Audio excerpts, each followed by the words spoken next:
Dear Papa Dudut, magandang araw po sa inyo at sa lahat ng mga nakikinig ngayon sa Barangay Love Stories. Tawagin niyo na lamang po ako sa pangalang RJ.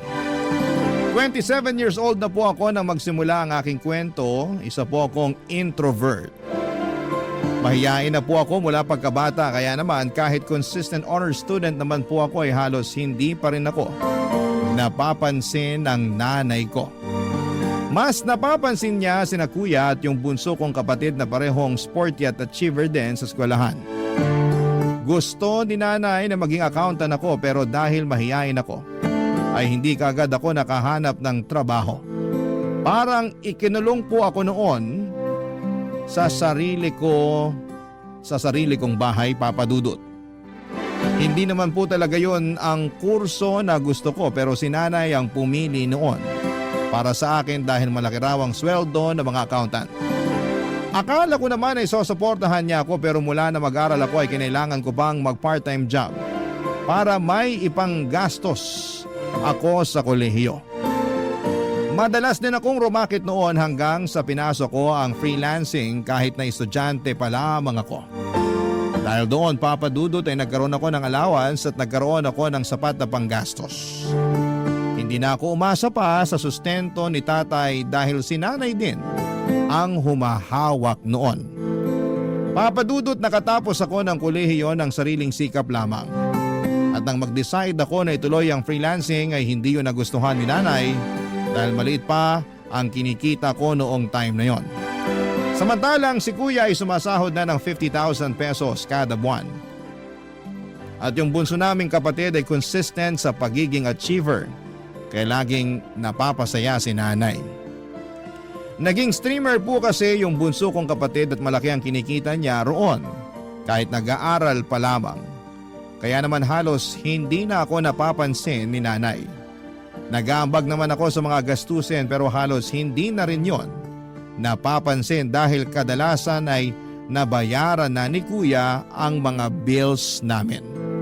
Hanggang sa na-realize ko na parang may favoritism talaga si nanay sa aming magkakapatid, Papa Dudut.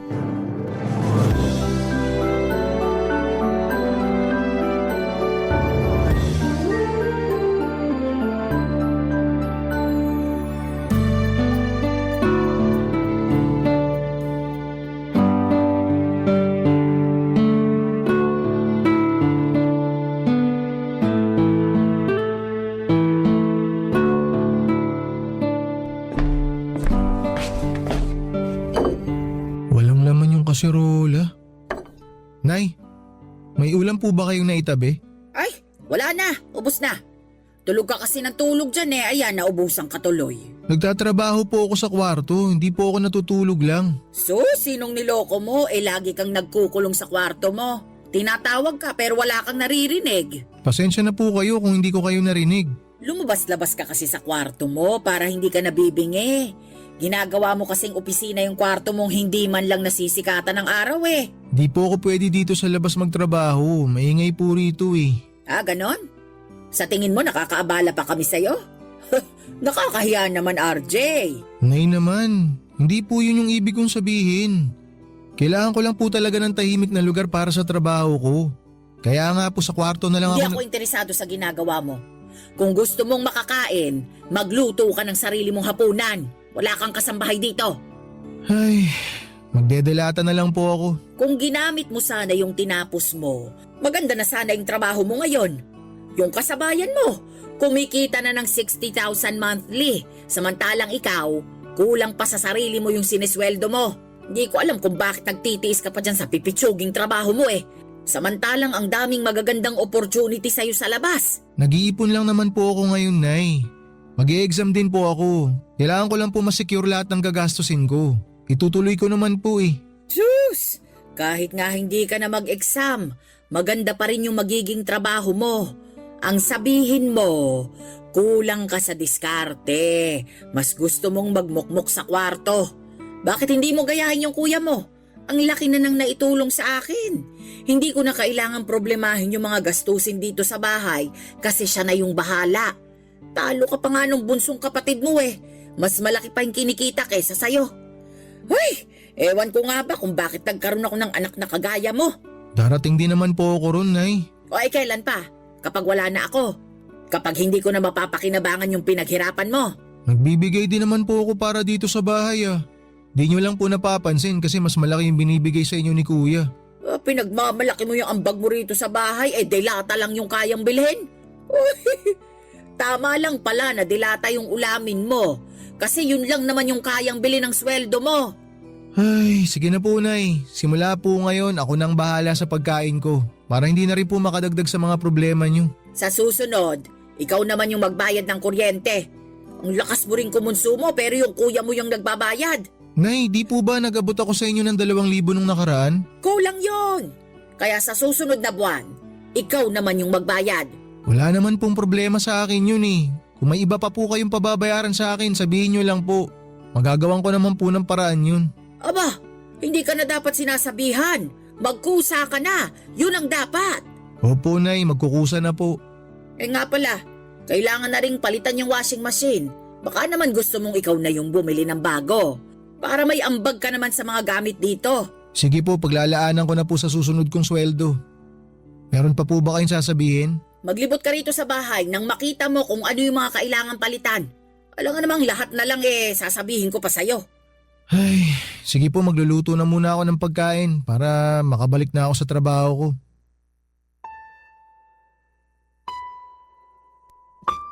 Papadudod sa kabila ng hindi patas na pagtrato ni nanay sa akin kumpara sa mga kapatid ko, ay ginagawa ko pa rin ang lahat para makatulong sa kanya.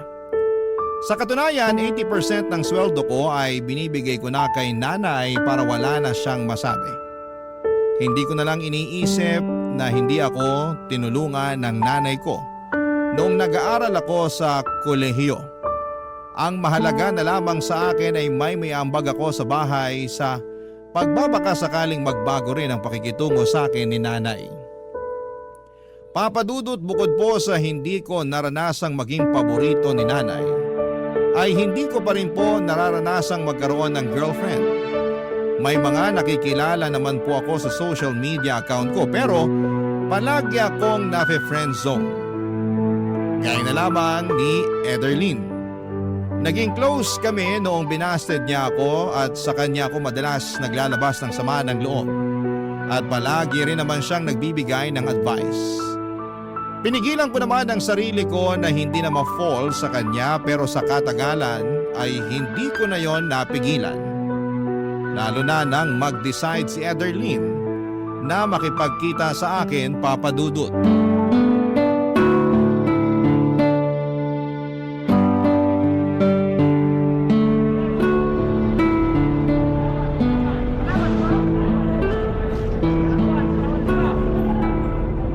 Nasaan na kaya si Ederlyn?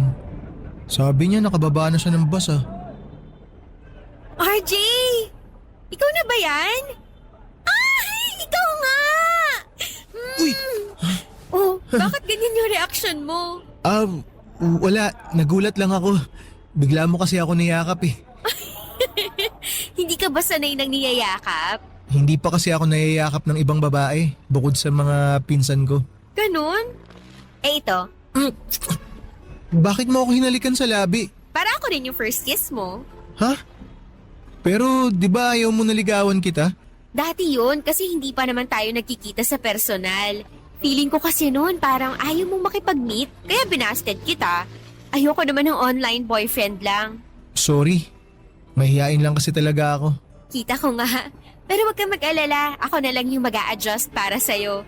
Perfect kaya tayo. Isang introvert at isang extrovert. Magtatagal ka ba rito? Hindi, ilang araw lang ako rito. Gusto lang talaga kita makita tsaka para matupad na rin yung mga travel goals natin. Sabi mo, itutour mo ako dito sa Ilocos. Gagawin ko naman yun. Ang kaso, hindi kita madadala sa bahay.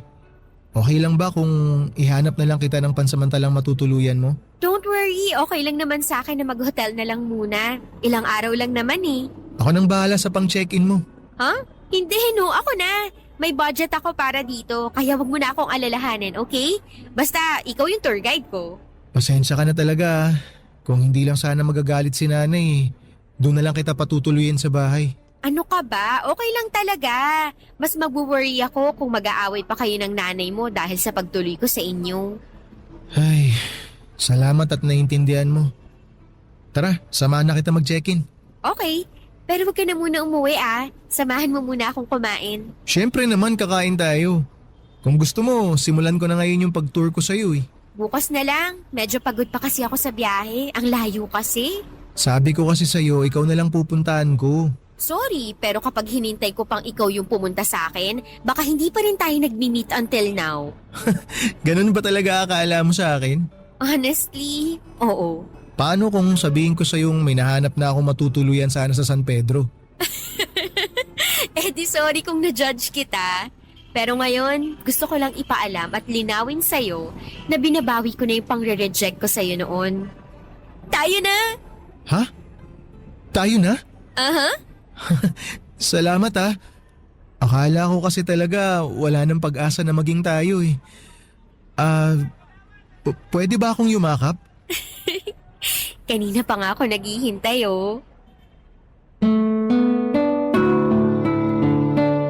Papadudot, sa totoo lang ay halos lumubog na ako sa kahihiyan tuwing naaalala ko kung paano ko hinarap si Ederlyn sa unang beses ng pagkikita namin. Hindi ko rin inaasahan na sa araw na yon pa niya ako sasagutin. Nakakahiyaman na siya pa mismo ang pumunta sa akin ay natuwa na rin ako dahil finally ay nagkita na rin kaming dalawa ng personal. Dahil bungangera ang nanay ko, gustuhin ko mang doon na lamang sa bahay magstay si Ederlyn, ay hindi ko na po ipinagpaalam pa kay nanay dahil alam kong hindi rin naman siya papayag. Sinamahan ko na lamang siya para mag-check-in sa isang hotel. Medyo may kalayuan yon sa amin pero sabi ko sa kanya, ako na lamang ang pupunta sa kanya para hindi na siya masyadong maabala. Papadudot, bukod sa vlogger at dating virtual assistant si Ederlyn, ay may kaya po ang pamilya niya. Parehong nasa medical field ang mga magulang niya.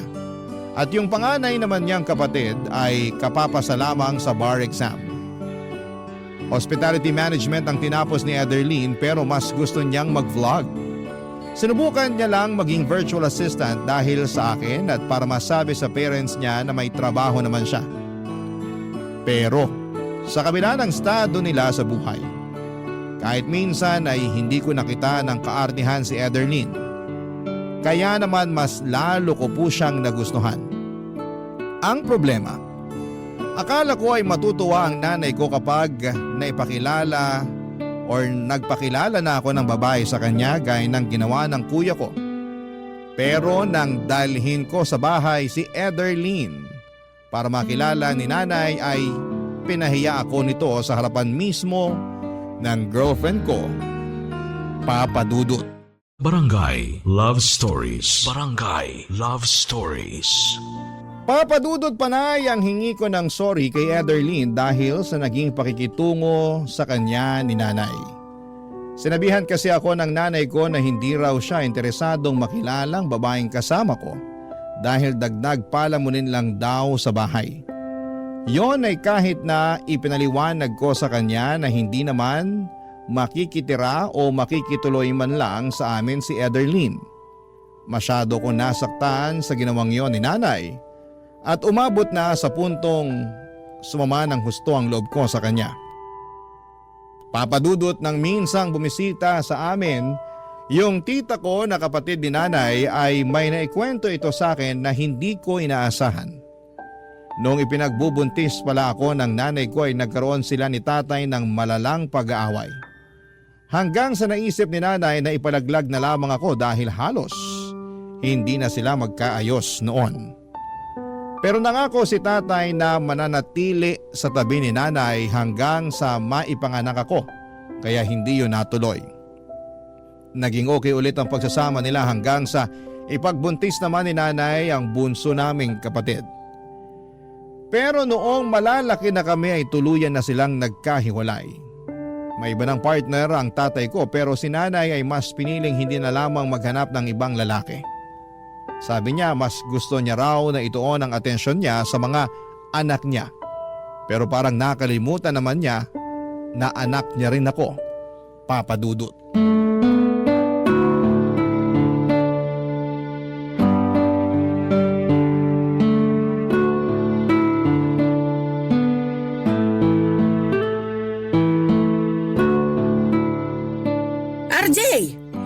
RJ! Ano ba? Kanina pa kita ginigising ah. Hindi ka ba tatayo dyan? Bakit po, Nay? Natutulog ko pa lang po eh. Sakit pa ng ulo ko. Paano hindi sasakit puyat ka ng puyat? Wala namang kakwenta-kwenta yung ginagawa mo. Bumangon ka na riyan. Ay, eto babangon na. Ano po bang problema?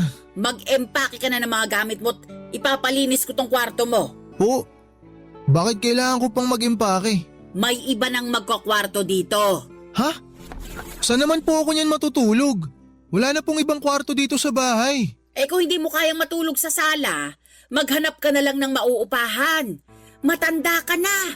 Kaya mo ng sarili mo. Pero bakit naman po biglaan? Sana sinabi niyo sa akin na mas maaga na palalayasin niyo na pala ako dito para naman napaghandaan ko. Hindi naman po basta-basta na makakahanap ako ng mauupahan eh. Problema ko pa ba yun?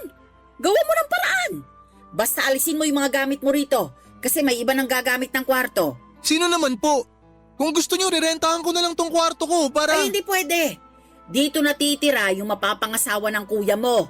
Pero habang hindi pa sila ikinakasal, magkahiwalay muna sila ng kwarto. Pero Nay, bakit kailangan ako yung umalis? Sino bang pinakamaliit yung ambag dito sa bahay? Di lumabas din yung totoo Anong pinagsasasabi mo? na may paborito kayong anak. Wala akong paboritong anak.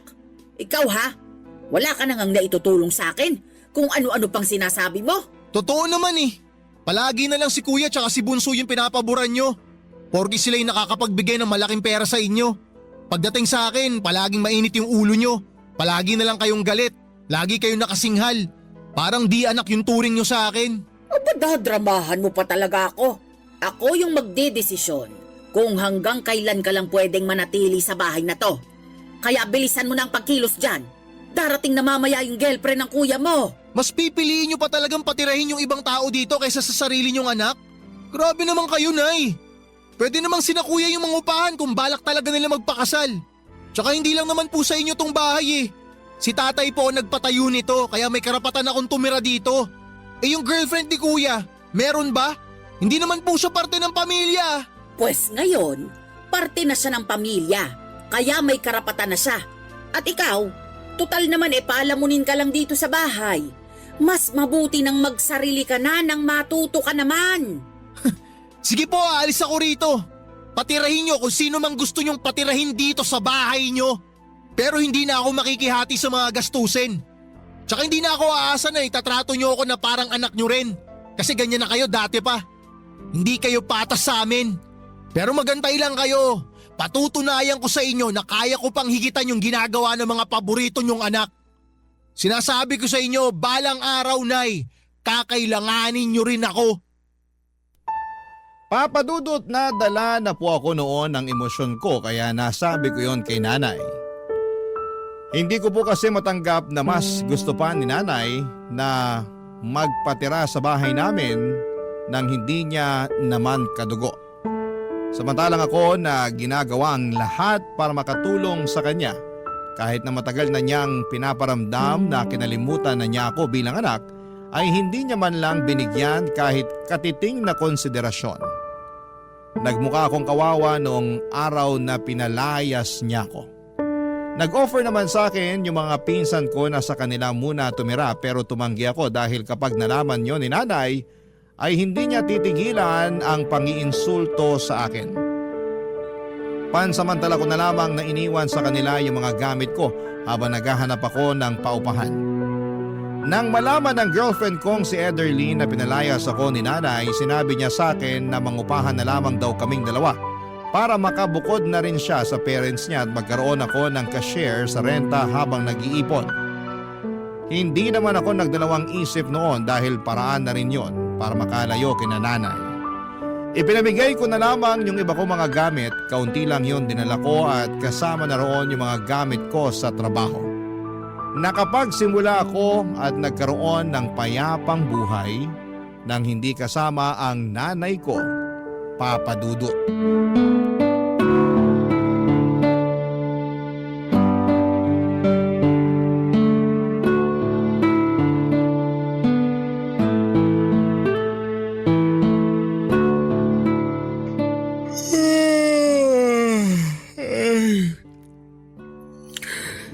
Natapos Tapos din, babe, may karapatan na ako matulog. Eh di congrats. Sige na, matulog ka na. Ako na lang muna mag-grocery mamaya. Ha? Hindi, sasamahan kita. Mamaya na lang ako matutulog pag uwi natin. Ayan ka na naman. Okay lang naman sa akin na ako na lang muna. Wala pa naman akong gagawin eh. Nakapag-upload na ako kanina. Mukhang mas maganda yung kitaan dyan sa ginagawa mo ha. Pwede ba ako dyan? Alam mo, buti na itanong mo yan. Matagal ko na nga sanang gustong i-offer sa'yo. Pero ayoko lang kasi na ma-feel mo na baka naliliitan ako sa sweldo mo, kaya ako yun gagawin. Ikaw talaga? Di naman ako mag-iisip ng ganun. Gusto ko nga kumita ng malaki para mas mabilis makaipon. Para kapag nagkita ulit kami ng nanay ko, wala na siyang dahilan para maliitin at insultuhin ako. Nga pala, hindi ka man lang ba kinukumusta ng mga kapatid mo? Bakit naman nila ako kukumustahin? Sa sobrang masunurin nila kay nanay, baka nakalimutan na talaga nila ako. Tsaka di rin naman ako umaasa. Kung noon nga na nasa iisang bahay lang kami, parang hindi nila ako kilala. Ngayon pa kaya na malayo na ako sa kanila. Bakit ba kasi ganun yung pamilya mo? Kung ako siguro yung makakaranas niyan, baka na-depress na ako. Buti nga matibay pa rin ako kahit papaano. College pa lang ako, ganun na si nanay sa akin eh. Si tatay naman, once in a blue moon na lang kung mangumusta. Nagbibigay lang sa akin nung nag-aaral pa ako kapag naaalala niya. Kapag nakalimutan niya, sorry na lang.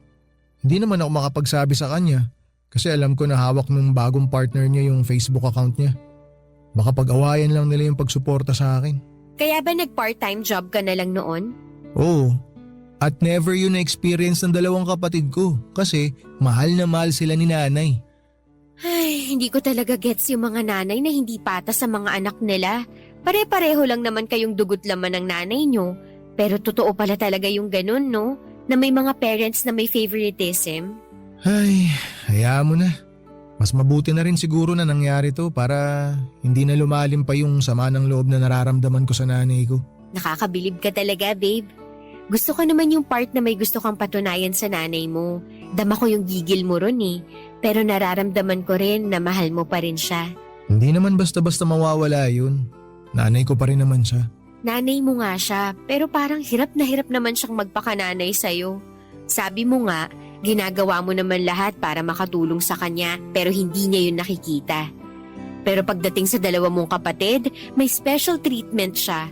Ibig sabihin ba nun, magiging nanay lang siya kapag malaki na yung naiaabot na pera? Eh di parang sinusweldohan nyo na lang siya sa pagiging nanay niya sa inyo. Ewan ko ba dun kay nanay? Masyadong mainit yung dugo niya sa akin. Iniisip ko nga, kung naging CPA kaya ako, palalayasin pa rin kaya niya ako. Ikaw lang makakasagot niyan, babe. Ikaw yung mas nakakakilala sa nanay mo eh. Hanggat maaari, ayoko nang magsalita ng masama against sa nanay mo. Kasi alam kong pinapahalagahan mo pa rin siya. Basta sa akin, palagi ka may special treatment. Hindi mo kailangan patunayan yung sarili mo sa akin kasi mas gusto kong sabay nating patunayan na hindi tayo nagkamali sa desisyon nating magsama.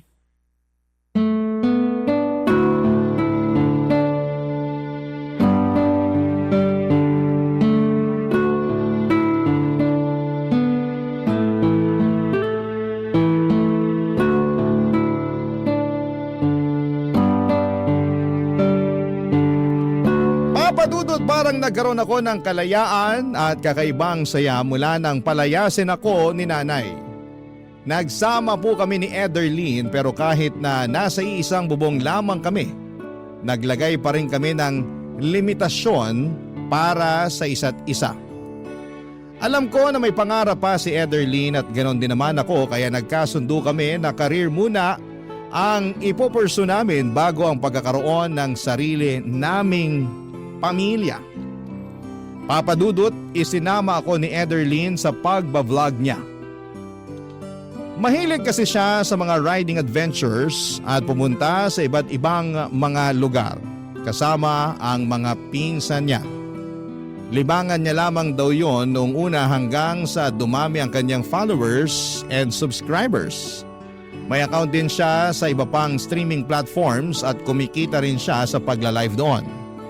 Nakabili siya ng may kamahalang motor na ginagamit niya sa pag-rides. Nahiya ako noong una dahil wala naman akong big bike na kagaya sa ginagamit nila. Pero pinahiram ako ni Ederlyn ng pera.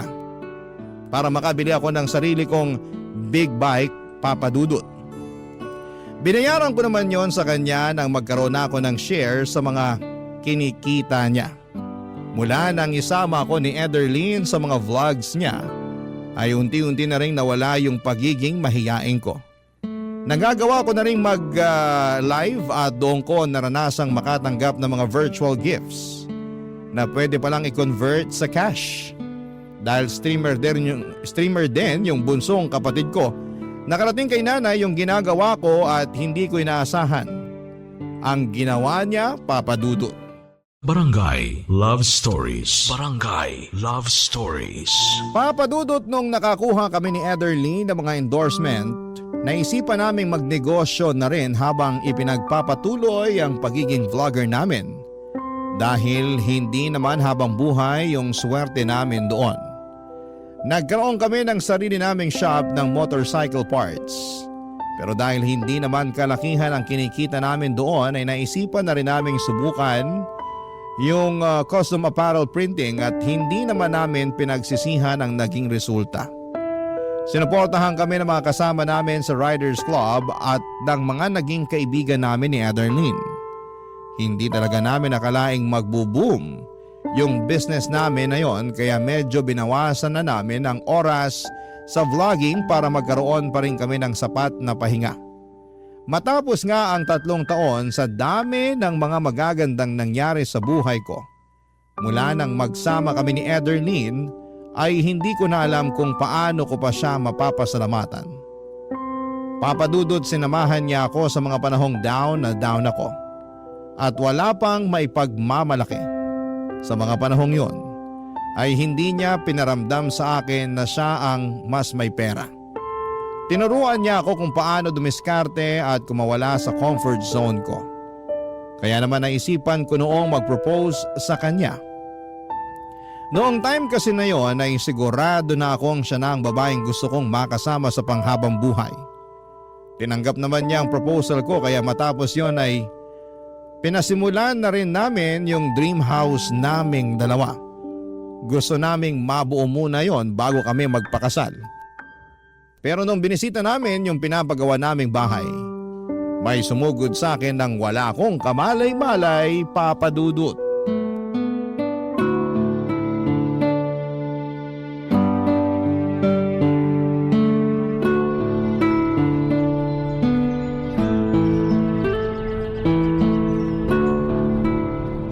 Mukhang matagal-tagal pa bago matapos tong dream house natin.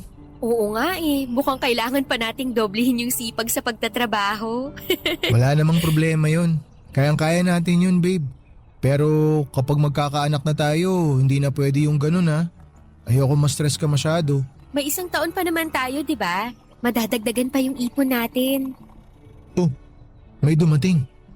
Sino kaya yun? Babe, nanay mo yata. RJ! Nay? Ano pong ginagawa niyo rito? Binibisita ka. Mukha kasing nakalimot ka na. Ano? Porket mapera ka na ngayon. Kinalimutan mo ng may nanay at mga kapatid ka pa. Kinalimutan? Nay, kayo po yung unang nakalimot. Tsaka di ba pinalayas niyo ako sa bahay niyo? Mula nung umalis ako, kahit 1 beses hindi niyo ako kinumusta.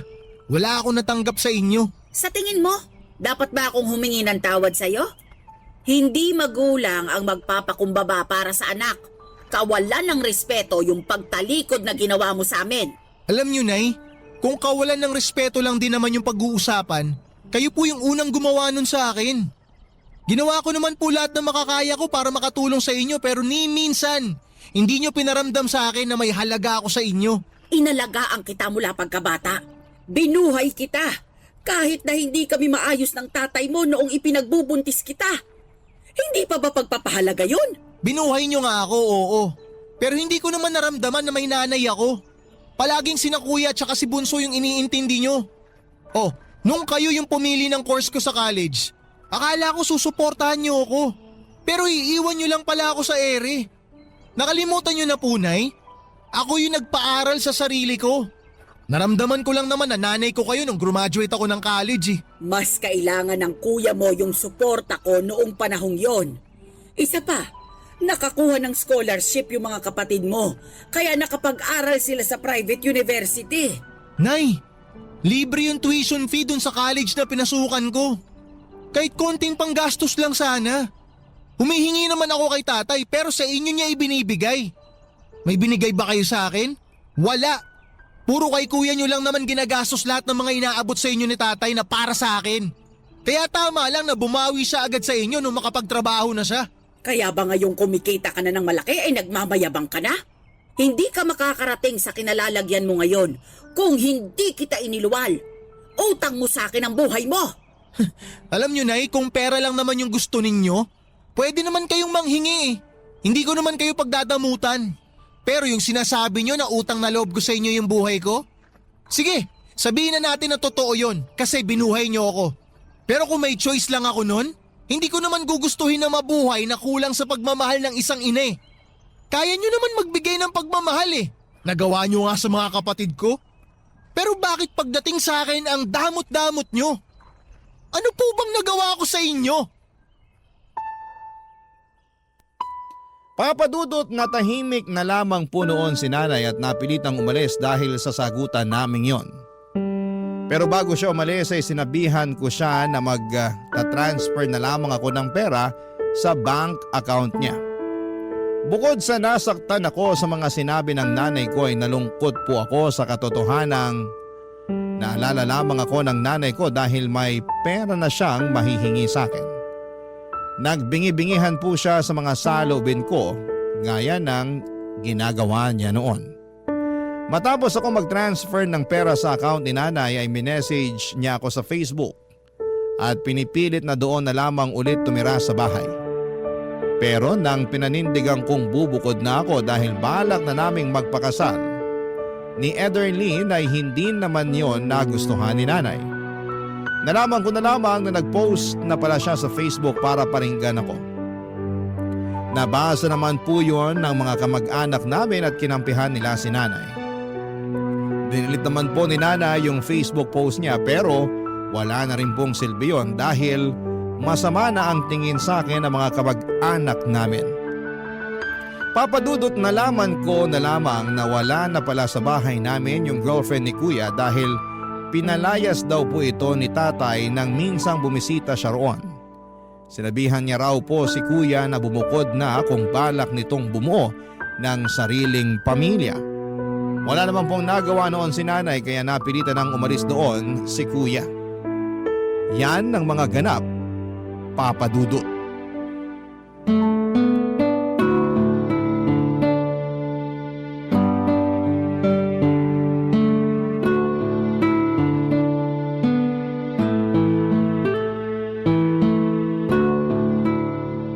Ano babe, kumusta sa bahay niyo?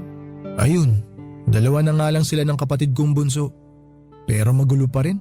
Bakit naman? Yung bunso kasi namin natutong bumarkada. Porke maagang kumita ng sariling pera, lumaki yung ulo. Hindi na nakikinig kay nanay. Kaya ngayon, bukod sa hindi na nakakapag-live streaming, hindi pa pumapasok sa school. Kaya dropped out ang kinahinatnan. Gusto ni nanay na pagsabihan ko yung kapatid ko, hindi naman makikinig sa akin yun. Nangihingi siya ng suporta. Pag-aralin ko raw hanggang makatapos ng college. Anong sinabi mo sa nanay mo? Pumayag ka ba? Wala naman sanang problema sa akin yun kasi kaya ko pang diskartehan pero hindi ko naman nakikita sa kapatid ko na gusto niya mag-aral eh. Halos hindi na nga umuwi sa bahay. Yung tatay mo, ayaw na bang suportahan yung kapatid mo? Ayaw na eh. Wala na raw siyang ganang suportahan yung ganong katamad mag-aral. Hindi ko naman siya masisisi. Sino ba naman kasing gaganahan magpaaral sa taong hindi naman nagpupursigi? Nakakaloka talaga yung pamilya niyo, babe. Buti na lang, iba ka sa kanila. Kung hindi ako pinalayas noon ng nanay ko, impyerno pa rin sana buhay ko ron. Ano palang plano mo? Makikipag-ayos ka ba sa nanay mo? Ay, hindi ko alam babe. Parang kahit ano namang gawin ko, masamang anak pa rin ang tingin niya sa akin eh. Pero nagbibigay ka naman ng pera sa kanya, di ba? Oo, nagbibigay pa rin ako. Hindi ko siya pagdadamutan. Pero di na ako umaasang magkakaayos pa kami. Di na rin ako umaasa na mararamdaman ko pa na mahal ako ng nanay ko. Buti pa nga si tatay kahit na para siyang kabuting pasulpot-sulpot lang sa bahay. May malasakit pa rin siya sa akin. Sorry ha, pero kaya lang naman kayo nagkasira-sira kasi masyadong mukhang pera yung nanay mo. Hindi kaya yun din yung dahilan kaya sila naghiwalay ng tatay nyo? Hindi ko alam kung ano talagang dahilan ng paghihiwalay nila. Pero sa nakikita ko, mukhang ganun na nga. Tsaka kung titingnan si tatay, hindi rin niya pinagsisisihan na hiniwalayan niya si nanay. Masaya na siya sa bago niyang partner. Tsaka okay naman kami ni tatay. Tinanggap ko na lang na iba na yung priority niya. Pero ang importante, naaalala niya pa rin na may mga anak siya kay nanay. Pero yung nanay mo, sa tingin mo ba, wala na talagang pag-asa na maayos yung relasyon nyo? Paano kapag ikakasal na tayo, hindi mo ba siya iimbitahin? Sa totoo lang, di ko alam. Baka mag-skandalo pa siya sa simbahan pag nagkataon eh. Alam mo babe, mas maganda pa rin talaga na magkausap kayo ulit. Yung mas mahinahon at mas maayos na pag-uusap para maintindihan niyo yung isa't isa. Ang hirap kasi na may mabigat ka pa ring dala-dala kasi hindi maayos yung relasyon yung mag-ina. Alam ko naman na hindi ikaw yung nagkulang. Pero subukan mo lang na ikaw ulit yung lumapit sa kanya. Baka sakaling lumambot yung puso niya sa'yo. Ay, sige, susubukan ko. Basta babe, kahit anong mangyari dyan sa gagawin mo, nandito lang ako. Hindi ako makikialam sa pag-uusap niyo kasi baka mas lalo lang gumulo. Lalo na hindi ako gusto ng nanay mo. Oo babe, huwag ka na makialam. Ayoko rin kasi na madamay ka sa gulo na meron yung pamilya ko eh. Tsaka wala ka namang kailangan gawin. Yung suporta mo pa lang sa akin, sobra-sobra na. Kaya kung hindi man ako sinuwerte na magkaroon ng masayang pamilya, kayang gawa ng paraan yun. Bubuo na lang tayo ng dream family natin. Papadudot mula nang mawala sa bahay si kuya ay hindi na ito nagbigay pa ulit ng pera kay nanay. Kaya naman sa akin na palaging nangungulit ang nanay ko. Nangungumusta naman siya pero bago pa man ako makasagot ay may kasunod na kaagad na hihingi siya ng pera. Kahit nag-uusap na kami at sinusubukan kong makipag-ayos sa kanya ay parang wala pa rin namang nagbago sa relasyon namin. Mas gusto pa rin niyang makasama si kuya. Nabalitaan ko kasi na pinupuntahan niya si kuya sa inuupahan nito at minsan ay naglilinis pa doon. Pero kahit na hindi na nagbibigay sa kanya si kuya ay hindi niya ito pinagsasanitaan ng kagaya sa ginagawa niya sa akin. Hanggang sa pagkakataong yon ay pinapakita pa rin niyang favorite niya si kuya kahit ako na ang sumusuporta sa kanya. Pero noong malapit na ang kasal namin ni Ederlyn, nagulat na lamang po ako noong dumating si nanay sa bahay namin. Umiiyak siya at gustong humingi ng tawad sa mga nagawa niya sa akin. Nalaman ko na itinaboy pala siya ni kuya at ipinahiya sa harapan ng girlfriend nito nang masunog ni nanay nang hindi sinasadya ang kabibili nitong damit. Sino ba naman po ako para hindi ko patawarin ang nanay ko, Papa Dudut? Sa ngayon ay maayos na po ang relasyon naming mag-ina. Natuloy na rin po yung kasal namin ni Ederlyn pero sa halip na gawin naming magarbo ay intimate wedding na lamang po ang pinili naming mag-asawa. At syempre kasama ko po roon ang dalawa kong magulang. Kahit nahiwalay na sila, pinili pa rin nilang maging magulang para sa akin noong araw na yon, kaya hindi ko po yun makakalimutan. Hindi ko man po naayos ang relasyon ko sa dalawa kong kapatid kahit papaano ay gumaan na po ang pakiramdam ko dahil okay na kami ng nanay ko. Hanggang dito na lamang po ang kwento ko, Papa Dudut. Maraming salamat po sa inyo at sa lahat ng bumubuo ng Barangay LS. Ang inyong forever kapuso at kabarangay RJ. Dear Papa Dudut, ang pagiging ina ay isang bagay na hindi ko ipagpapalit sa kahit na ano pa pang bagay sa mundong ito. Dahil para sa akin ang pagiging ina ay isang pribilehyo na pinagmamalaki kong nabigyan ako ng pagkakataon na gampanan. At kahit na medyo challenging ang pagiging isang ina sa isang espesyal na bata, ay nagpapasalamat pa rin po ako sa Panginoon dahil pinagkatiwala niya sa akin yon. Ang tulad nitong anghel na dapat kong ingatan, alagaan at pagkamahalin. Pero bago ko po ipagpatuloy ang pagkukwento ay pabati muna ng isang mapagpalang katanghalian sa lahat ng mga kabarangay natin. Itago niyo na lamang po ako sa nickname ko na Zenny, taga Pasig. 33 years old at dating preschool teacher pero sa ngayon ay full-time mom sa aking 8-year-old daughter na isang awesome kid. At yung bang terminolohiya na ginagamit sa mga batang may autism. Tandang-tanda ko pa ang reaksyon ng mami ko noong nag-decide ako na mag-resign sa pagkaguro taong 2023 para tutukan ang pag-aalaga at pagiging nanay sa aking anak, Papa Dudut.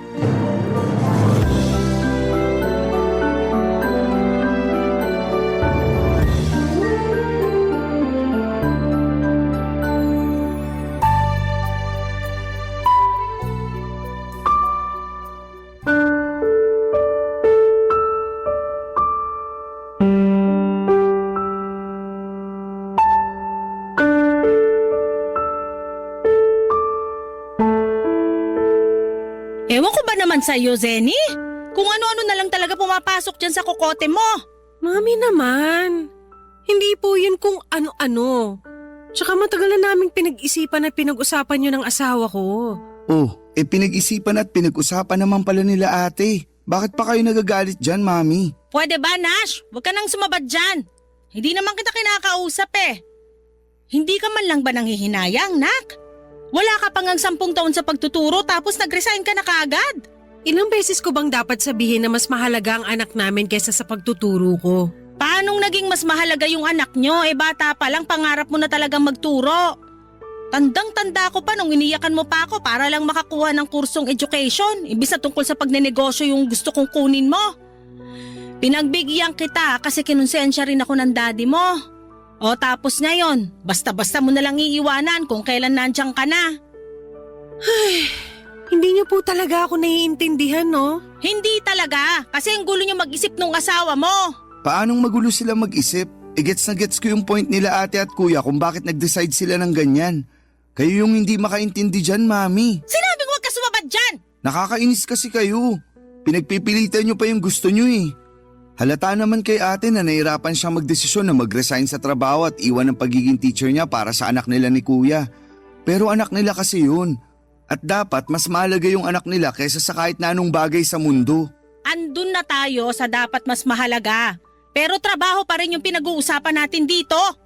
Sige nga, kung aalis si Zenny sa pagtuturo, saan siya kukuha ng pera pang suporta sa therapy ng anak nila? Ang gastos-gastos pa naman ng batang yun, naku! Kung makatawag kayo ng bata dyan, parang di nyo apo yung pinag-uusapan dito ah. Tama po si Nash. Bakit ganyan kayo makapagsalita sa anak ko? Anak ko yun. Natural, mahalaga kapakanan niya sa akin at kahit na yung matagal ko ng pangarap na trabaho, handa kong iwanan para lang matutukan yung anak ko. Dami mong sinasabi. Ba't di mo nalang sagutin yung tanong ko, Aber? Tungkol dun sa tanong nyo kung saan kami kukuha ng pera pampatherapy ng anak namin, pinag-usapan na naming mag-asawa yun. Yung mister ko na lang ang magtatrabaho. Magdadagdag na lang siya ng source of income. Tapos yung perang pambayad sa tagapag-alaga sana ng anak namin, maiipon na namin pampatherapy niya. Yun naman pala eh. Ayos na ayos yung naisip nila ate at kuya. Oh, paano naman ako? Ha? Oh, Paano ka ako? Kung mawawalan ka na ng trabaho, di sino na magbibigay ng pera sa akin? Paano na yung pambayad ng bill sa bahay na to? Paano na ako makakabili ng pagkain ko, tiba pang luho? Yan na lang ba ang tingin nyo sa akin? Huwag mo naman sanang masamain, pero nagpapakatotoo lang ako. Kaya nga sana, bago kayo nagdesisyon ng ganyan, kinonsulta nyo muna ako. hayaan nyo na si ate. Kasi matagal na rin naman niya tayong sinuportahan. At kahit na nga nung nagkaanak sila ni kuya, nakasuporta pa rin siya sa atin. Nakikisabat ka sa usapan pero hindi mo naiintindihan yung punto ko? Naiintindihan ko. Kaya nga sabi ko, hayaan nyo na si ate. Palayain nyo naman siya sa mga responsibilidad niya sa atin. Bakit? Sapat ba yung kinikita mo para masuportahan lahat ng pangangailangan natin dito sa bahay? Kasi kung oo, wala nang usap-usap. Ngayon pa lang makakalaya na yung ate mo sa mga responsibilidad niya sa atin. Madali naman akong kausap Papa Dudut, bata pa lamang ay pangarap ko na talagang maging isang teacher.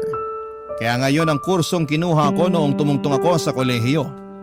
At sobrang saya ko noong nakapagtapos ako at nabigyan ng pagkakataon na makapagturo sa isang pampublikong paaralan. Kaya naman malaking dagok din sa akin na mag-resign at iwanan ang pagtuturo. Pero kung para sa anak ko ay wala akong hindi kayang isakripisyo, Papa Dudut.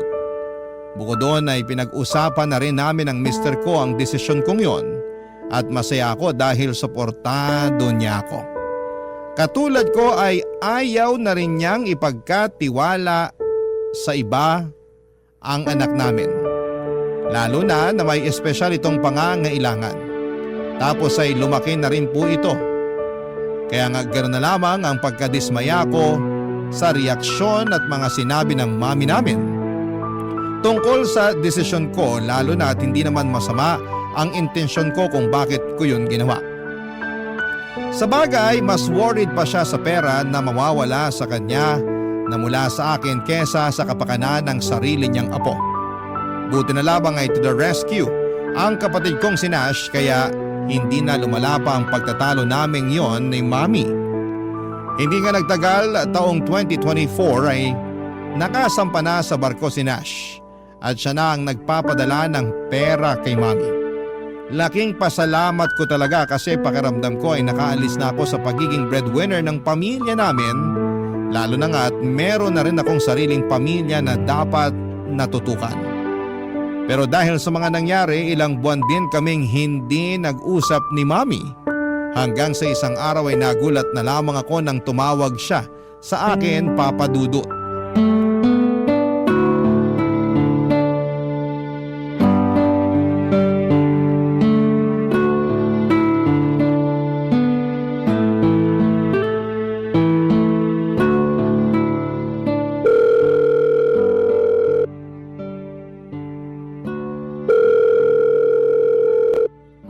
Hello? Hello, Zenny. Mi, napatawag po kayo. Oo Ito kasing kapatid mong si Nash, panay pangungulit sa akin na tawagan daw kita para kamustahin. Ayoko nga sana, kasi di ba nagkasamaan tayo ng loob nun? Wala naman po sa akin yun eh. Buti pa sa'yo, wala na yon. Pero kilala mo naman ako. Kahit anak kita, hindi ako ganun kadaling lumimot ng kasalanan. Ano pong kasalanan? Meron po ba akong kasalanan sa inyo? Meron! Ano nga po yun? Basta. Ayoko ng pag-usapan kasi baka madagdagan lang Hindi nga yun ang dahilan ba't ako napatawag, di ba? Sa tono nyo parang napipilitan lang kayo na tawagan ako Medyo. Pero kasi mapilit tong kapatid mo. Gustong gusto na tawagan kita para kumustahin. Nakikita ko naman sa Facebook yung nangyayari sa buhay nyo. Kaya alam kong ayos lang kayo. Hindi naman po lahat ng nakikita natin sa Facebook totoo. Ibig sabihin, hindi totoo na masaya kayo dun sa picture nyo nung nag-mall kayo nung isang araw? Masaya po kami doon. Ang ibig kong sabihin. Dami-dami yung pinuntahan ng magandang lugar tapos kumain pa kayo sa mamahaling restaurant. Paano mo nagagawang kumain ng ganon samantalang yung nanay mo ay di mo makamusta? Noon na lang naman po kami nag-mall Tsaka hindi nyo ba nakita yung nauna kong upload ng picture? Na nasa ospital kami nung nadengge ang anak namin? Parang natatandaan ko, sinend ko pa yun sa inyo sa messenger. Pero hindi nyo man lang sinin. Ha? Sinend mo ba? Opo. Hindi ko nakita Siguro sira messenger ko nun. Kaya pala hindi nyo man lang kinumusta yung apo nyo. Hindi ko nga nakita. Sigurado naman ako nakukumustahin ko yung anak nyo pag nakita ko yun Ikaw talaga. Masyado mo akong kinukonsensya. Ako nga po kinukonsensya nyo dun sa kinain namin sa mall. May pasabi-sabi pa kayo na buti nalunok ko yung mga pagkain ng hindi man lang kayo naiisip kumustahin. Totoo naman Mi, kung magsusumbatan lang po tayo, mabuti pa wag na tayo mag-usap. Nai-stress lang po ako Aba, sa akin ka pa talaga na stress? Hindi ko naman po sinabi sa inyo ako nai-stress. Ganun na rin yon ako lang naman ang kausap mo. Natural sa akin ka may stress. Hindi ko lang mapigilan. Akala ko kasi gagaan loob ko nung tumawag kayo. Kasi sa wakas nagkausap na po ulit tayo. Ay sana talaga hindi na lang kita tinawagan. Kulit kasi ng kapatid mo. Laging tinatanong kung nag-uusap na raw ba tayo. Wala naman tayong kailangan pag-usapan. Pero alam mo, buti pa yung si Nash. Ang laki-laki ng perang binibigay sa akin ngayon na nakapagtrabaho na siya sa barko. Mas malaki pa dun sa inaabot mo nung nagtatrabaho ka pa. Dapat pala, imbis na nag-teacher ka, nagtrabaho ka na lang sa barko kahit taga-ayos ng mga kwarto ba tawag doon. Basta, malaki kasi na sweldo. Masaya naman po ako sa pagiging teacher ko. Tsaka hindi rin naman maliit yung inaabot ko sa inyo noon. Nagkataon lang na mas malaki yung naibibigay ng kapatid ko. Oo, kaya pasalamat ka sa kapatid mo. Kasi inako na niya yung responsibilidad na dapat ikaw ang gumagawa para sa pamilya natin. Nagpapasalamat po ako kay Nash pero grabe naman kayo. O anong grabe dun sa sinabi ko? Na kinukumpara niyo ako sa kanya. Tsaka sinusumbat niyo na naman sa akin yung pagre-resign ko sa trabaho.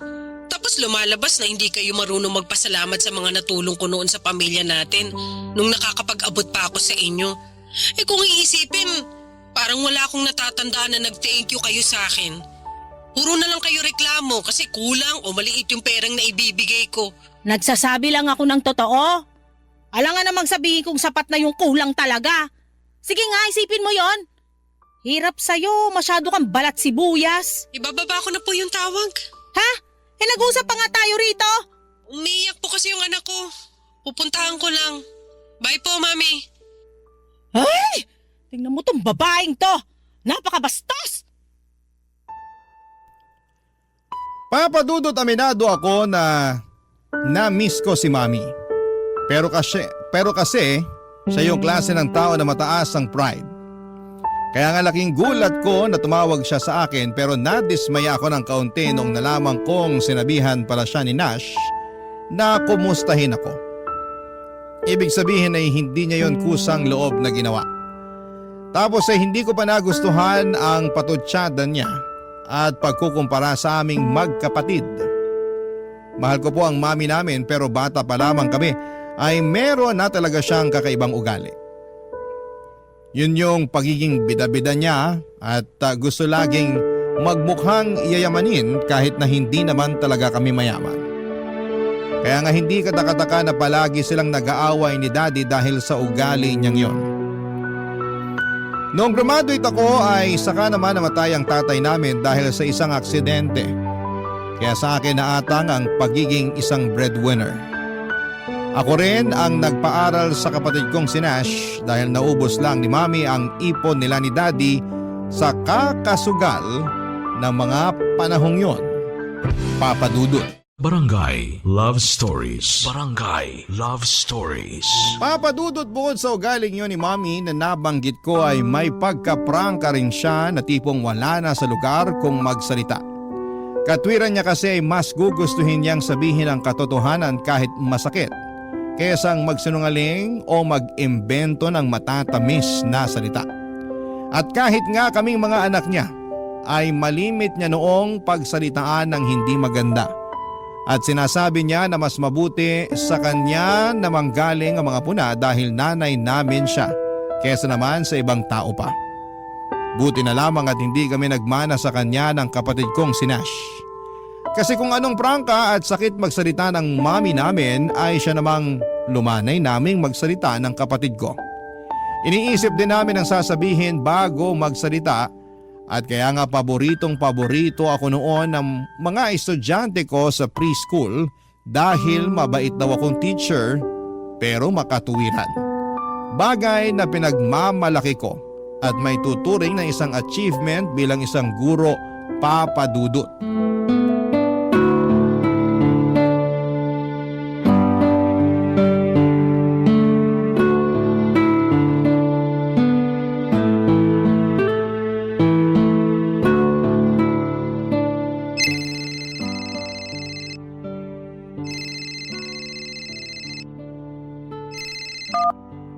Hello, Nash? Hello, Ate Senny. Napatawag ka. May problema ka ba dyan sa barko? Nako, wala naman. Namimiss ko lang kayo ng pamangkin ko. Ito talagang kapatid ko, oh. Bakit? Hindi nyo ba ako na-miss? Grabe, na-hurt naman ako doon. Siyempre, na-miss ka namin. Kaso kakatulog lang ng pamangkin mo. Bukang bibig ka pa naman nun last time. Gusto ko raw maka-video call. Eh hindi naman kita matawagan kasi baka busy ka dyan. Oo, medyo busy lang talaga nitong nakaraang araw. Kaya sayang naman kasi di kami nagkausap. Pero sa susunod, tatawag ako madalas para matsyempohan ko siya nang maka-video call na kami. Salamat kasi hindi mo kami nakakalimutan kahit na malayo tayo sa isa't isa. Lalong-lalo na yung anak ko. Oo naman. Tsaka imposible na makalimutan ko kayo, no? Excited excited na nga ako magbakasyon dyan para makita kayo. Ako rin. Mabilis lang naman ang mga araw. Siguradong hindi na lang natin mamamalayan bakasyon mo na. Kaya nga, ngayon pa lang nag-iisip na ako ng pupuntahan natin pag nakapagbakasyon ako. Kaso napipressure ako kay Mami. Bakit? Ang daming lugar na gustong puntahan. Gusto pang mga ibang bansa. Kasi raw yung mga kumare niya nadadala ng mga anak nila doon.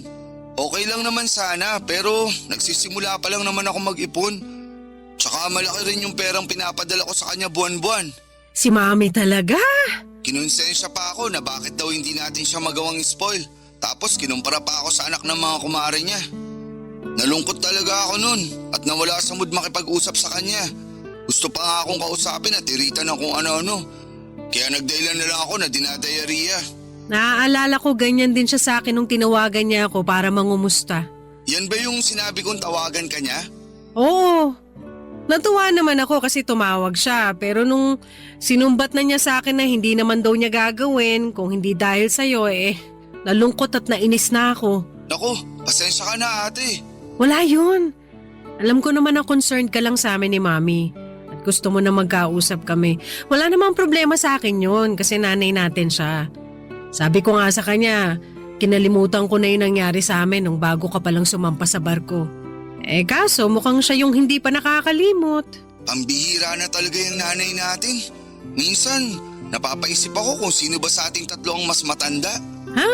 Bakit naman? Kasi siya nga yung matanda. Pero kung umasal parang bata. Tapos sobrang maldita pa. Huy, nanay pa rin natin yun. Alam ko naman. Pero hindi lang ako natuwa sa mga sinabi niya sa'yo. Kabilin-bilinan ko pa naman kumustahin ka. Para sana magkaayos na kayo. Pero parang nadagdagan lang sama ng loob mo sa kanya. Hindi ko na nga lang masyadong iniisip. Para hindi ako makapagtanim ng galit. Siyempre nanay pa rin natin yun. Tsaka masama na magtanim ng galit sa sariling magulang. Pero tama ka rin naman sa mga sinabi mo tungkol sa kanya kanina. Daig niya pa yung bata kung umasta. Ay, kailan kaya magbabago si Mami? Yan din nga ang tanong ko. Kasi tayo lang din magkapatid ang nakakapagtyaga sa ugali niya. Oo nga Ngayon ko mas naiintindihan kung bakit madalas silang mag-away noon ni Daddy. Lagi niyang sinasabi na pala-away daw si Daddy. Pero siya rin naman pala ang punot dulo. Tama. Ang hirap pakisamahan ni Mami sa totoo lang. Pero nakakaawa rin naman kasi siya na lang yung nag-iisa nating magulang. Basta ako ngayon na nanay na rin ako, pinapangako ko sa anak ko na hindi ko gagayahin si Mami. Hindi ko siya pagsasalitaan ng masasakit. Kahit na pagiging prangka lang ang tawag niya dun. Hindi ko rin siya ikukumpara sa iba. At palagi kong pupurihin lahat ng mga mabubuti at magagandang bagay na ginagawa niya. Ipagmamalaki ko siya sa ibang tao at ipaparamdam ko sa kanya na mahal ko siya. Yun ang gusto kong kamulatan ng anak ko. Yung lumaki siya sa pagmamahal at hindi sa pangiinsulto. Papadudot, alam naman namin ng kapatid kong si Nash na walang perpektong magulang. At napatawad na namin si Mami sa nagawa niya noong nalulung siya sa sugal dahilan para maubos ang pera na ipon nila ni Daddy. At kahit na paulit-ulit niya akong pinakikitaan ng hindi maganda ay lagi ko pa ring iniisip na ina namin siya ng kapatid ko. At nanggaling kami sa kanya at sa katunayan ay mas lalo kong naiintindihan ang pagiging magulang niya noong naging magulang na rin ako.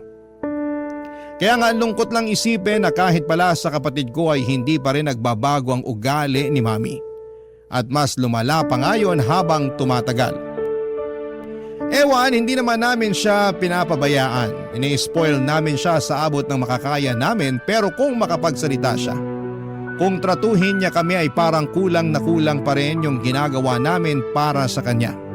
Nagpatuloy ang mga araw at sinabi sa akin ni Nash na bibisita raw si Mami sa bahay namin. Request niya para makipagbati sa akin. Hinayaan ko na lamang dahil nakikita kong nag-e-effort ang kapatid ko na magkabati na kami. Hindi nagtagal ay nangyari ngayon nung isang araw ay dumalaw siya sa amin.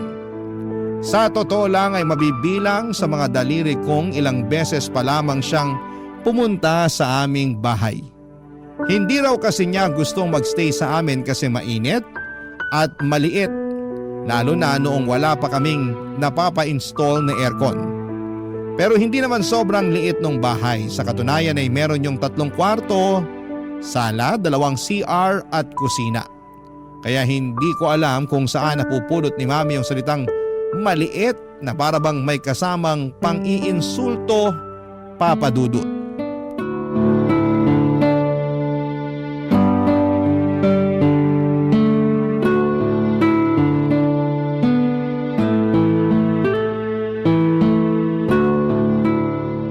Ito po, Mi. Nag-order po ka ng mga paborito niyong pagkain. Ano-ano ba yan?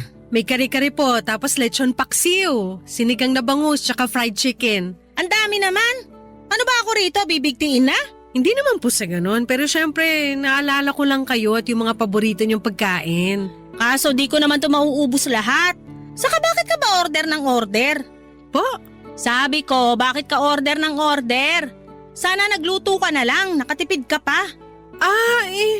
Hindi na po ako nakapagluto. Kasi busy po ako sa pag-aasikaso sa anak ko. Bakit? Naglilikot na naman ba yung bata? Opo. Kaya binabantayan ko. Hindi ka na talaga natahimik dyan sa batang yan. Napakapasaway. Nasasanay naman na po ako sa anak ko tsaka hindi naman siya laging pasaway. Meron lang po talagang oras na malikot siya. Meron lang daw oras. Sa buong pamamalagi ko dito sa inyo puro kalikutan ng anak mo nakikita ko. Tapos napakaingay pa din, nakakarindi sa tenga. Ganyan ba talaga yan? Hindi mo man lang ba sinasaway? Sinasaway ko, pero hindi po yung klase ng saway na pinagagalitan o pinagbabawalan siya. At bakit hindi ganon? Kasi nga po… Kasi magtatampo, sasama ang loob. Alam mo, manang-mana talaga sa'yo yung anak mo. Masyadong balat sibuyas. Mami naman! O bakit? Hindi po balat sibuyas ang anak ko. Kung sakali naman na mag-react siya ng ganon, hindi po niya yung kontrolado.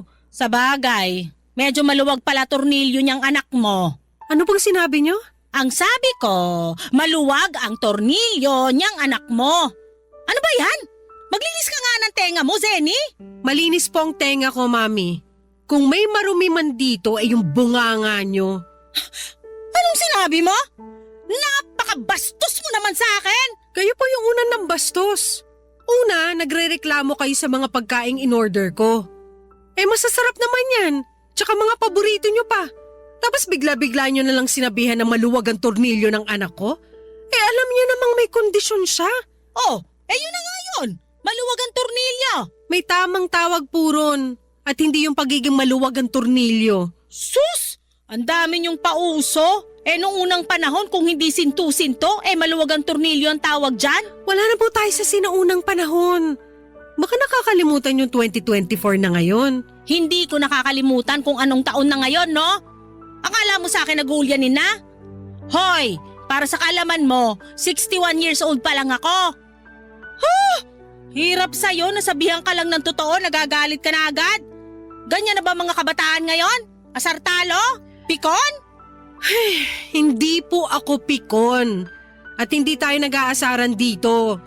Tsaka winelcome ko kayo ng maayos dito sa bahay namin.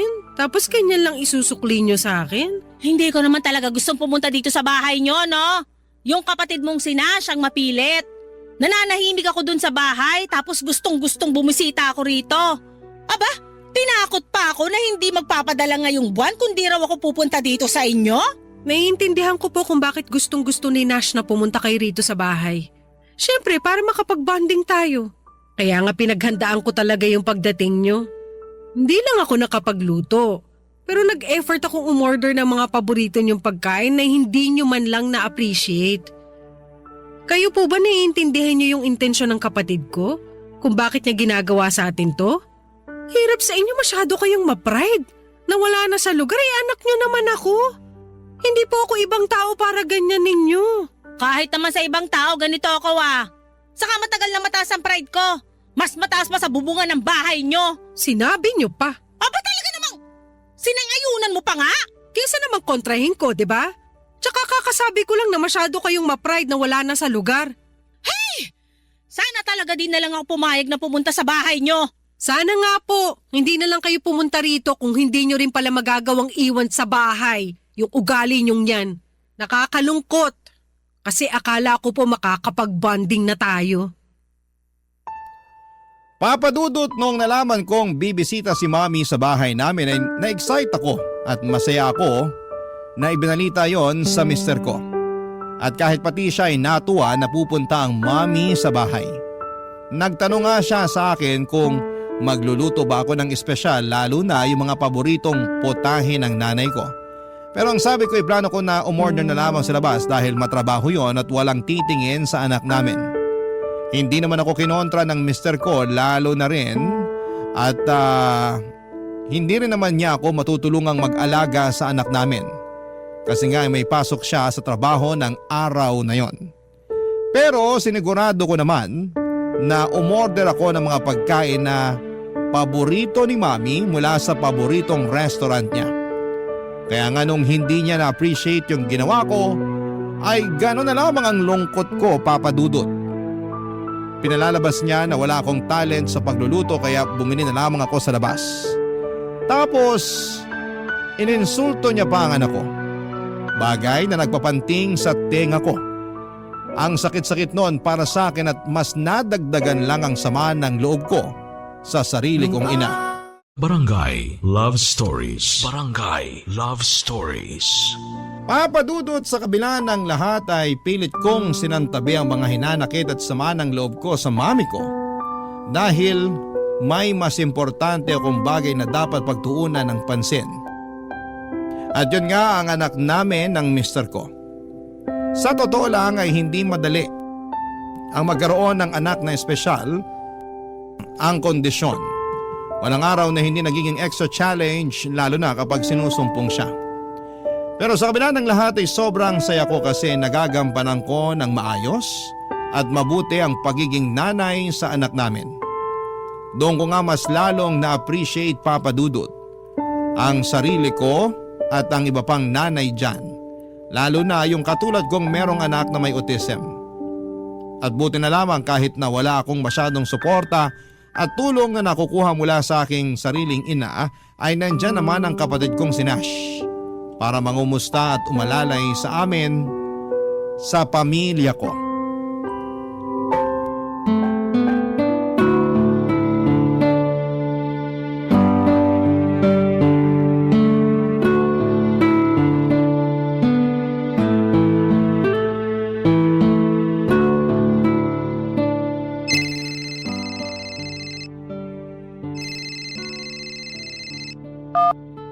Hello, Nash.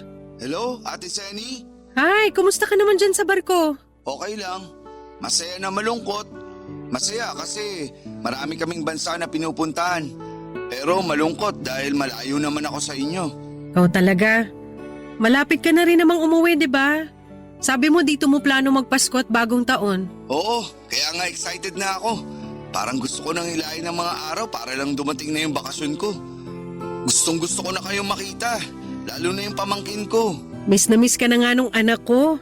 Panay banggit sa pangalan mo, hindi niya makalimutan na ipapasyal mo raw siya sa museum pag nagkita kayo. Alam mo naman yung batang yun nahihilig sa history at geography. Kaya nga naisip ko siya agad nung nakapunta na ako sa mga bansa na palagi naming pinag-uusapan na gusto niyang puntahan paglaki niya. Ay, sana talaga kasama ko kayo rito, ate. Yun bang nakakapamasyal tayo bilang pamilya at hindi nagtatrabaho? Hayaan mo. Alam ko naman na matutupad din yan sa susunod eh. Kung hindi ngayon, siguradong meron pang susunod. Pinag-iipunan naming mag-asawa yung birthday ng pamangkin mo. Gustong gusto kasi no na mamasyal imbes na mag-party. Naisip ko, okay lang dahil mas matrabaho naman yung pagpapaparty kesa pamamasyal. Tapos kakain na lang din kami sa labas. Alam mo, mas practical nga yan. Pero kailan nga ulit yung birthday ng pamangkin ko? Sa January na, no? Sorry, di ako masyadong magaling sa dates. Alam mo yan. Alam ko naman yon. At tama ka na sa January na. New Year siya pinanganak. Ano ka ba ang dali tandaan nun? Malaking blessing din talaga kahit na binigay siya sa amin ng Diyos na may espesyal na kondisyon. Hindi naman nakabawas sa pagiging blessing niya sa pamilya natin yung espesyal na kondisyon niyang yun. Para sa akin, mas lalo lang siya naging blessing. Buti ka pa ganyan tingin mo sa anak ko. Si Mami kaya? Ay, oo. Nakwento nga niya yung nangyari nung pumunta siya dyan sa inyo. Sorry ate ha. Sorry saan? Kasi pinapunta ko pa siya dyan. Umaasa kasi ako na makikita ni mami yung nakikita ko. Lalo na sa anak mo. Kung gaano siya kabait, katalino, mapagmahal at malambing na bata. Naiintindihan ko naman na mabuti yung intensyon mo eh. Kaya hindi ka dapat mag-sorry. Tsaka sinabi ko kay mami na gusto mo lang din kaming makapag-bonding. Kaya pinapunta mo siya sa bahay. Pero kakaiba rin kasi si mami. Parang walang sandali na hindi siya nakakahanap ng pwedeng ipintas sa akin, sa anak ko, sa pamilya ko at sa bahay namin. Puro hindi magagandang bagay yung lumalabas sa bibig niya. Nabanggit nga niya sa akin na sinagot-sagot mo siya noon. Grabe yung reklamo niya. Para siyang batang nag-aalburuto kasi inagawan ng candy. Pero natatawa na lang ako nung pinakikinggan ko siya. Ha? Bakit ka naman natatawa? Kasi ang satisfying lang sa tenga ng mga sagutan mo. Satisfying ka dyan. Mali pa rin naman na sumagot sa magulang, di ba? Nandun na tayo. Pero hindi naman sila palaging tama eh. Kahit na magulang ka pa, hindi pa rin tama na manginsulto ka ng kapwa mo o magsalita ng masama tungkol sa isang tao. Lalo na't wala namang ginagawa sa'yo. Tapos anak at apo mo pa. Ang sahol kaya nun. Kaya nga minsan naiinggit ako sa mga taong kasundo niya, lalo na yung mga kumare niya. Napapasabi na lang ako na buti pa sila close. Tapos tayong mga anak madalas nakakairingan niya. Alam ko naman na walang perpektong pamilya pero hindi ko na maalala kung kailan nagpakananay sa atin si Mami. Ikaw ba, tanda mo pa? Parang nagpapakananay lang naman siya sa akin pag magpapadala na ako ng pera o kung may hihingin siyang pabor. Tapos sa mga araw na wala siyang kailangan, hindi niya rin ako maalala ang kamustahin. Sobra naman yun. Ganyan din naman siya sa'yo nung nagtatrabaho ka pa, di ba? Oo, pero hayaan na siguro natin si Mami. Mahirap turuan ng mga matatanda. Akala nila ay naaapi sila o nagmamarunong sa kanila lalo na mas bata yung nagtuturo. Alam mo, ang dasal ko na lang gabi-gabi sa Panginoon na hipuin niya ang puso ni Mami para naman makapagbagong buhay na. Wala namang pinapanganak na perpekto, pero nasa tao pa rin ang pagbabago. At sana magbago si Mami sa mabuti at hindi sa masama. Papa Dudut, hindi lang ako nagpapasalamat sa Diyos dahil meron akong mabuting asawa, thankful din ako sa Kanya dahil meron akong mabait at maalalahaning kapatid sa katauhan ni Nash. At kahit nga nasa malayo siya ay hindi pa rin niya kami nakakalimutan ng pamilya ko. Lalo na ang pamangkin niya na mahal niya. Naalala ko na grabe ang iyak niya noong hinatid namin siya sa airport at habang nagpapaalam sa anak ko. Mami-miss daw kasi niya ito. Sobrang close kasi nila. Lumipas sa mga araw, binalita sa akin ni Nash na may sakit daw si Mami kaya naman nag-worry ako ng husto. Lalo na at wala pa naman siyang kasama sa bahay namin. Kaya nga dali-dali kaming nagpunta doon ng anak ko para bisitahin siya. Pero bago kami umalis, ay may drawing na ginawa ang anak ko para iregalo sa kanyang lola. Natuwa naman ako at na-excite na maibigay niya yon ng personal sa nanay ko. Pagdating namin sa bahay niya, laking dismay ako dahil iba ang nangyari, Papa Dudut.